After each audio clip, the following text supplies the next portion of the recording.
Hello, viewers. Well, tonight I'm going to continue reading Claymore, and I'm now at chapter 17. And if you saw chapter 16, you already know what is going to happen. The bandits have entered into this mountain village, and of course they cannot. I am not spoiling anything by saying they cannot pose the least challenge to Teresa. I have never liked the concept of super-powered characters who just go and they can fight just, a dozen people single-handed or 100. It reminded me somewhat of Berserk. That scene where Guts, he kills 100 men, they call him the 100-man slayer. Excuse me, and it should not be a surprise because Claymore, to some extent, it would seem, is influenced by Berserk, the big swords, power fantasy, bloodshed, and the like. But those of you who have watched this series, you know I'm not a proponent of power fantasy at all. I like hard, challenging fights. I like there to be risk in a fight, because in my opinion, what is the worth of showing a fight when there is no risk involved? To some extent, most fights should have some type of implied risk where you can die, but basically in this whole series, humans have no power. Humans basically are worthless, humans are basically useless, humans are no threat to Claymores. The same thing was true in Dragon Ball Z, where humans are weak, only Super Saiyans and Namekians and other creatures have power, and if you're a human, your whole role in the series is to die. And that is the truth regarding Claymore. If you are a human, your whole role in the series is to die. And in Claymore especially, the idea is you are going to be saved by monsters. They are going to help you out. And if they want to kill you, they can kill you. We are going to see both. So anyhow, let us continue. Because reading power fantasy is really annoying. Seeing power fantasy is really annoying because I think it is just so... I mean, power fantasy is just one of those things that just... I do not know. Anyhow, one person is already dead. Okay, and basically they are all going to die now, as she said. Anyhow, let us read. Say your prayers, you wretches. I'm going to kill every last one of you. Bwahahaha. Who's laughing? Who's laughing? Let me think. Is that the man? Okay. Bwahahaha. You've done it now. You killed a human. Kill every last one of us. Kill every one of us. Don't be so sure. You thought we left this village alone because Yoma were here. Yoma or Claymore, when I see an enemy, I cut him down. Okay, here he comes. Yah! Okay, and she swings this big sword at him. Okay, they're looking, they're surprised, like, gah, ooh. Okay. Slashing sounds. Get out of here, or the falcon sword will get you. Wait, did he cut them? I think he cut them with his falcon sword. Which maketh no sense, because humans, for one thing, they were not supposed to have powers. So this is something not really talked about. Apparently the sword is magical. This is like in D&D, you have a magic item. This is not shown again. Claymore is such a confusing, convoluted anime. There is no real presence of magic here, but we have this one bandit who has a magic sword that can literally take the wind and cut you with it. He swings this sword and he literally is cutting these other people. That is magical. This is outside of the realm of of just sort of physical fighting. So basically this sword is magical. Even claymores do not have swords that are magical. This whole manga series is crazy. We never see the sword again. We never see it again. What is the purpose of having one bandit with a magic sword? And the bandit, of course, we all know what is going to happen to the bandit. I suppose they thought, we can't just make it an outright slaughter, an outright one-sided power fantasy. Give him something at least. Give him a magic sword. You know, some type of bend the D&D rules or something and just, okay, here's a super magic item that, you know, it's not going to help you win anyway, but there you go. And if I'm spoiling anything, I just think it is quite obvious that he is not going to win. I do not need to be really immature about that. We all know. You know, humans against claymores in Claymore, the manga. No, because humans and men in general are going to be portrayed as being basically worthless, useless. We have already seen it. This is a sort of feminist power fantasy manga.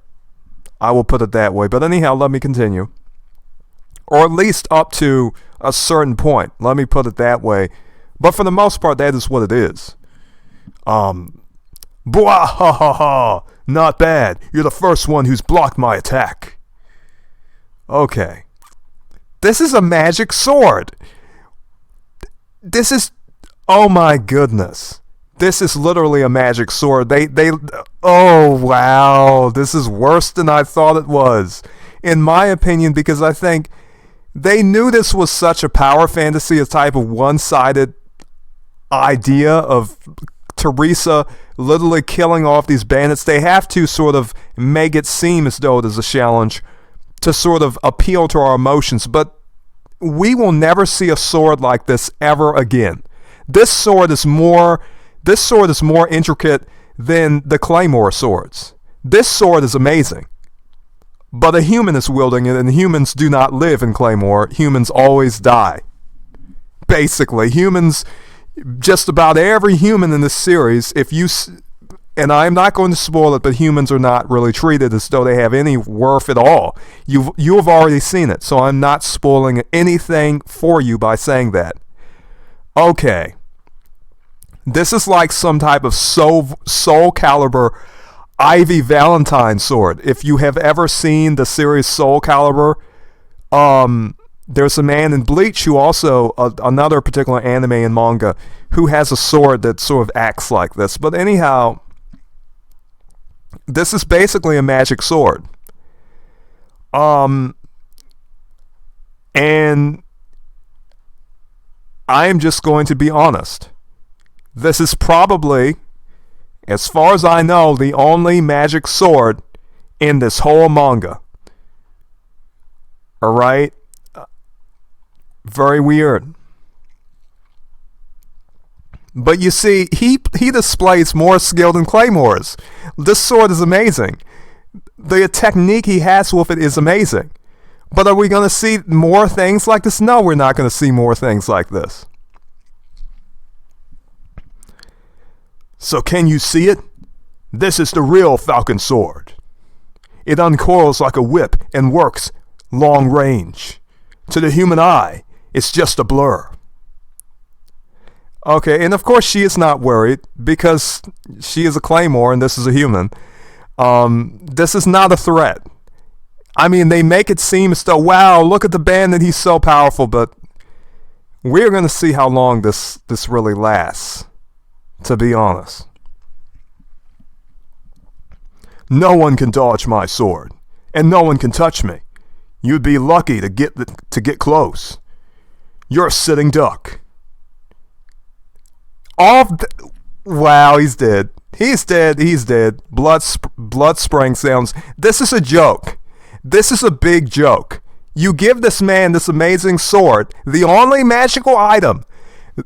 Hey people, conceive this.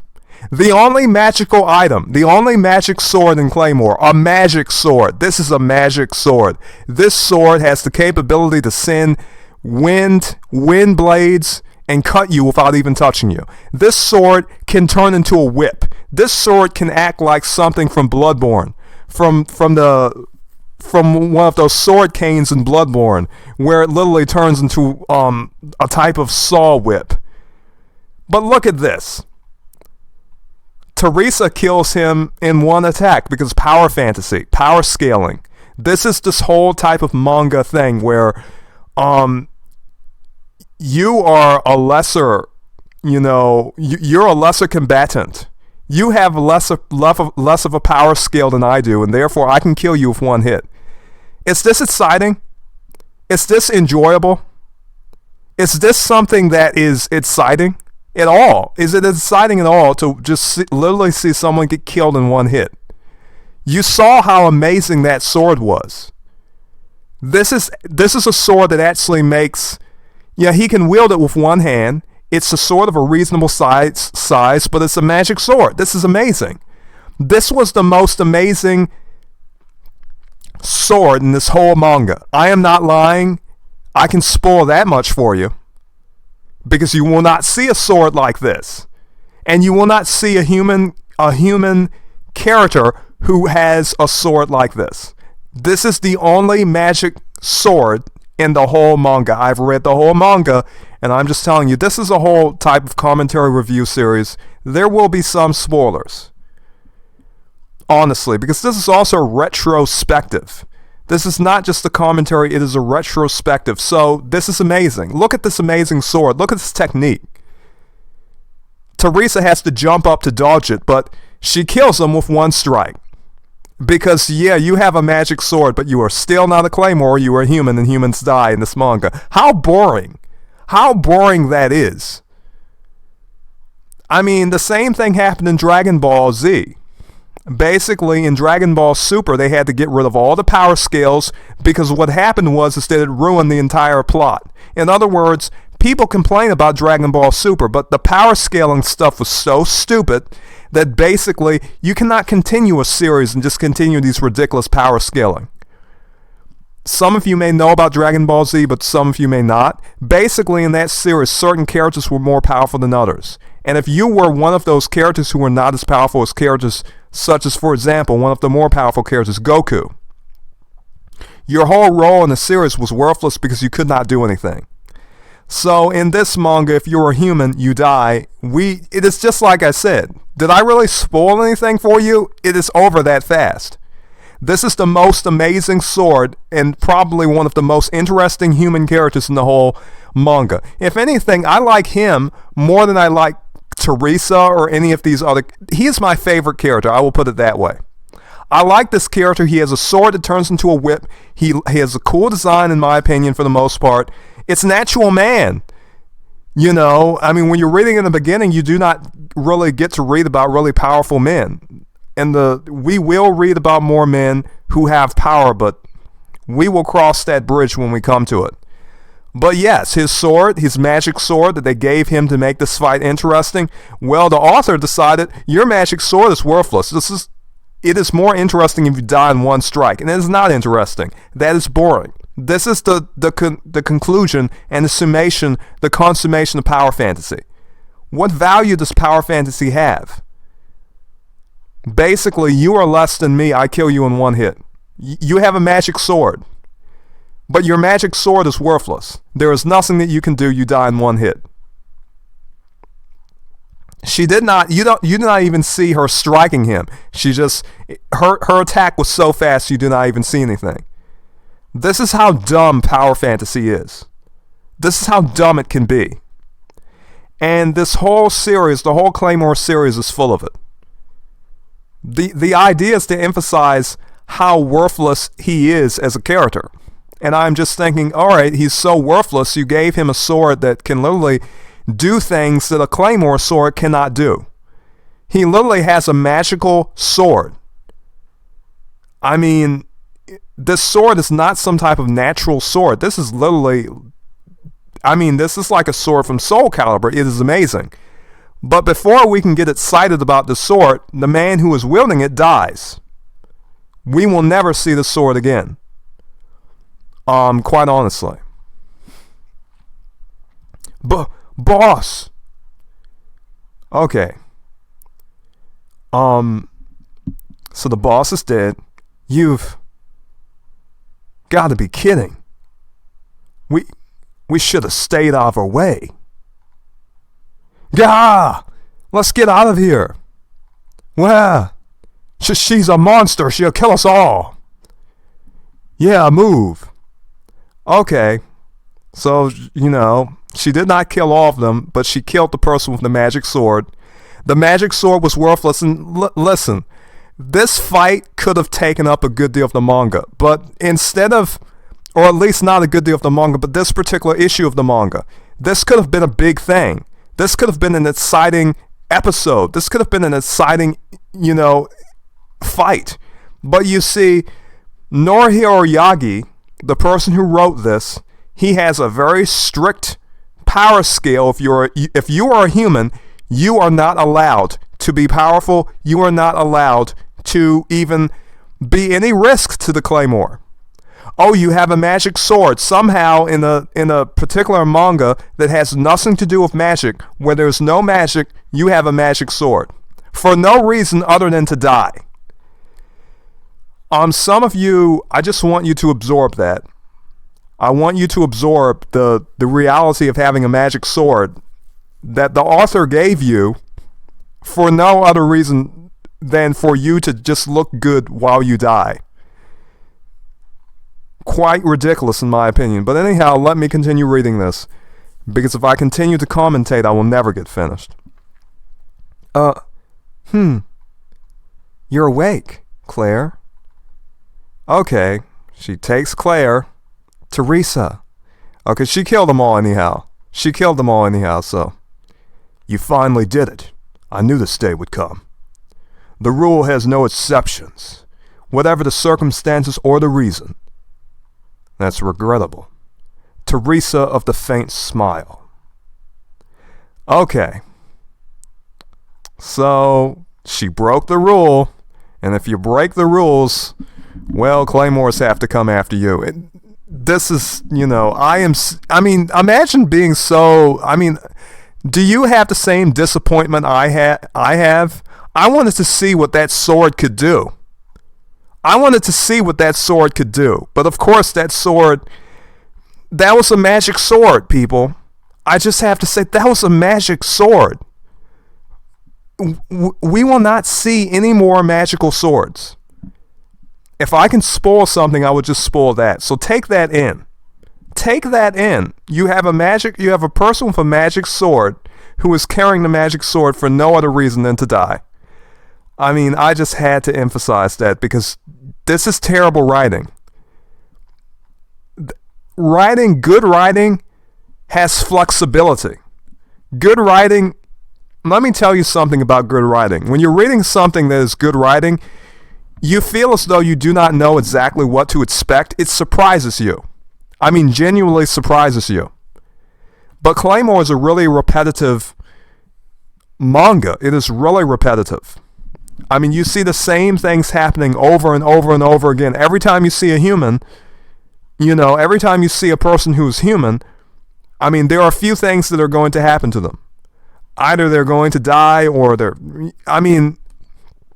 not much good can happen to humans. Let me put it that way. If you are a Claymore, you most likely are going to live. But if you're a human and you're in a fight, you most likely are going to die. You have a 9 out of 10 chance of dying. Even if the author gives you magical sword powers, you are still probably going to die. We did not even see a fight. She just walks past him with her sword, and we are to assume she hit him so fast we do not even see it. And I'm thinking, you could have artistically depicted her fighting him, and we could have seen that. But instead, you want us, the viewers, the readers, to look at that and to say, he has a magical sword, but he is not a Claymore. Therefore, he is worthless, and he dies in one hit. A hit so fast that we cannot even see it. He is pathetic.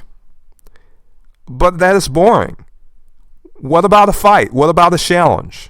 What about some type of thing in the narrative in which he could pose a threat to the protagonist in some way? And we see The bandits running, but now they're all dead. We didn't even see a fight. We did not even see a fight. We did not even see a fight at all. I mean, so is that really exciting? Is it really exciting to read something like this? Oh, she's so powerful. And therein lieth the excitement. Not in exciting things happening, but the fact that she is so powerful. That is the exciting thing. That is the exciting concept. Very interesting. That is regrettable, Teresa. Oh, I suppose. Teresa! I can't believe it myself. How could this happen to me? I never thought I'd lose my head. I forgot myself. And when I came to, it was all over. The organization, the rule that forbids killing humans, I forgot them all. I only wanted to protect the girl, to take care of her. Teresa! I have one last thing to ask. Claire, what will happen to her? You don't need to know. She's not your concern now. I see. I guess you're right. Teresa! No, I don't want to die! Teresa! Okay. Now we have the other Claymores. They're taking out their swords. Farewell, Claire. Teresa! Okay. And these other Claymores are... Oh, well, she kills all of them. Because of course. I mean, think about how exciting this is. Wow, look at that. That's so exciting. How can this be exciting? I have read comic books, Western comic books written here in the United States, that are so much more interesting than this. I mean, you do not even touch them. We see nothing. She's so fast, she just kills them all at once. I mean, how is this exciting? How is this not boring? This is so boring to me. Is this amazing? Is this exciting? No. I mean, it was more exciting for the man with the whip. It was more exciting for the man with the magical sword. But yeah, she just kills them all at once. She just kills them all at once. I mean, even if they have a hard time fighting, and this is what I can say. Whoever was writing this was rushing. That is what I think, and that is what you can see. Whoever is writing this did not take the time to depict a fight scene, to depict fighting happening between these individuals. So you may think, she is so powerful she does not even need to touch them, and she can kill them all at once. But let me just say this.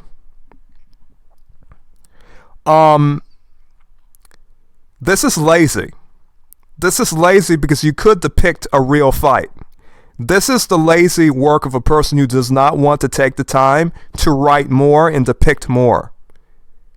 The artist, the writer, they are both, whoever's doing this is not willing, to actually depict a real altercation. Here in this instance, they are lazy. This is not enjoyable to read. We are waiting for action, and what is happening? Okay, they just fall down and die because she's that fast. Wow, what a big excuse to not actually do work. Okay, now this guy's surprised. Oh, wow. And they're all surprised. God. Their wounds aren't deep. They'll recover if they use their yoma power. Forgive me, but I don't feel like dying just yet. Okay. The hooded man is just looking at this. Teresa! Okay, crying sounds. Teresa! There. You sure do cry a lot. What is the meaning of this? Teresa. It's hardly profound. The reason's very simple. I found a reason to live. From now on, I'm going to live for the girl. Oh my goodness. I mean, wow. How corny. I mean, we do not even get to see the fights because the artist is too lazy to depict the fights. Terrible writing. You know, he saved time on that artwork, because if you would basically, 2 fights have already happened. A fight between the bandits and their boss, Claymore and, the Claymores and Teresa, and basically we do not even see Teresa fighting. Apparently we are supposed to assume Teresa was so fast you cannot even see the fighting. Which to me is just, that seems so boring to me. That seems so, there's no realism in that. And I think writing does need a certain degree of realism for it to be very, immersive. How can I really take an interest in this when they drop down dead before we even see anything happen? Okay. I won't. Okay, wait. He says, you will regret this. I won't. I have no reason to. Okay. This is all some sort of establishing her type of moral authority. In other words, she is making the right decision, but we the readers want to read something that, we can see things happening. Interesting fights, for example. But, oh my goodness. Even if they are going to die, at least give us a fight scene. But as I said, this is this writing, I think, the manga artists have a good deal of skills. I think that they do the art as well as writing, and I think basically that is in the role of one man, as far as I know. And I just have to say, you can tell by how bad the writing is and by how lazy the depiction of those fights were, because this could have been extended a good deal more. But let me continue.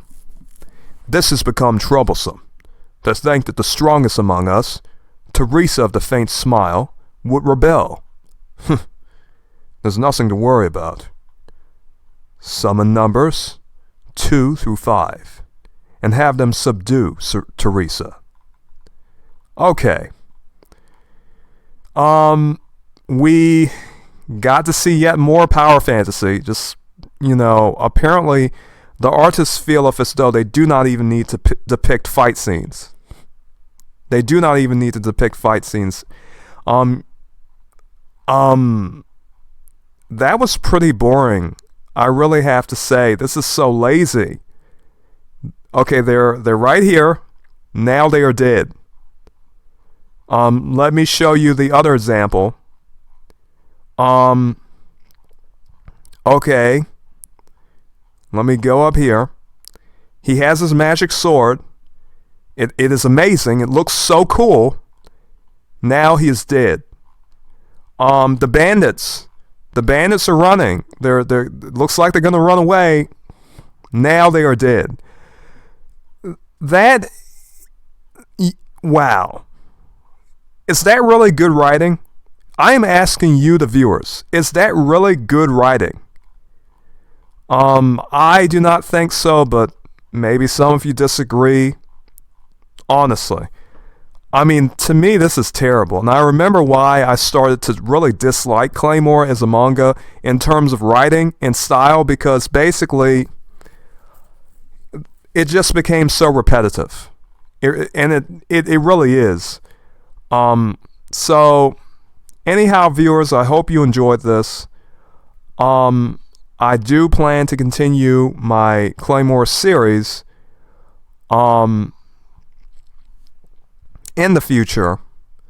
There will be more chapters, but anyhow, may you be blessed and farewell.